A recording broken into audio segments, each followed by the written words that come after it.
আমরা নতুন করে কোনো তদন্ত কমিশন করব না, যেহেতু জাতীয় একটা স্বাধীন তদন্ত কমিশন গঠিত হয়েছে এবং তারা দক্ষ উপযুক্ত ব্যক্তিদের দ্বারাই গঠিত হয়েছিল।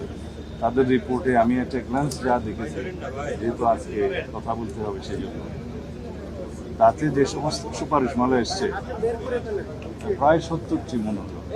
আমি আরো ডিটেল দেখব, সেই সুপারিশমালার অনেকগুলো বাস্তবায়নাধীন আর বিচারাধীন যে মামলাগুলো আছে, কিছু আপিল পর্যায়ে আছে, কিছু অ্যাপিলেট ডিভিশনও হয়তো আছে। এই জুডিশিয়াল প্রসেসটা সমাপ্ত করা হবে আর অন্যান্য যে সমস্ত রিকমেন্ডেশনস আছে এগুলো আমরা ধাপে ধাপে বাস্তবায়ন করবো ইনশাআল্লাহ। এবং শহীদ পরিবারদের এই জাতিকে আশ্বস্ত করতে চাই যে পিলখানা হত্যাকাণ্ডের যথাযথ বিচার করা হবে এবং ন্যায় বিচার নিশ্চিত করা হবে, যাতে এই জাতীয় কোনো ঘটনা আমাদেরকে জাতীয় জীবনে আর না দেখতে হয় ভবিষ্যতে। সেজন্য যে সমস্ত পদক্ষেপ নেওয়া জরুরি সমস্ত পদক্ষেপগুলো আমরা নেব ইনশাআল্লাহ। বাংলাদেশের স্বাধীনতা সার্বভৌমত্বের প্রতি হুমকি ছিল একটি ঘটনা এবং বাংলাদেশের সেনাবাহিনীকে আন্ডারমাইন করা বা দুর্বল করা এটা একটা লক্ষ্য ছিল।